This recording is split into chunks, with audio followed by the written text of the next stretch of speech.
Arstilkäik tähendab tihtipeale nii ajalisi kui ka rahalisi kulutusi.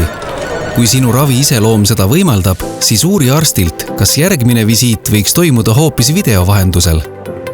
Video vastuvõtu jaoks saadab raviasutus sulle e-maili teel juhised. Sina vajad vaid toimivat internetiühendust, kaamera ja mikrofoniga telefoni või arvutit ja muidugi ruumi, kus arstiga segamatult vestelda.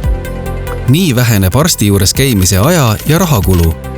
Sa ei pea arsti juurde minemiseks ohverdama suurt osa tööpäevast. Vastuvõtt võib toimuda kas või lõunapausi ajal.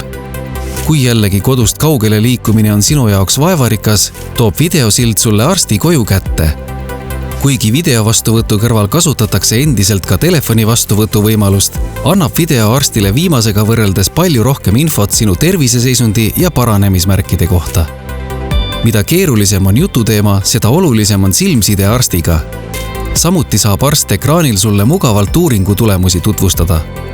Tervisekassa rahastab eriarstide videovastuvõtte alates 2020. aasta kevadest. Inimeste rahulolu on kõrge.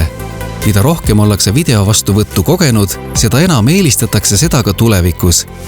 Kõige enam kasutatakse videovastuvõtu võimalust praegu näiteks psühhiaatria, taastusravi ning sisehaiguste erialadel.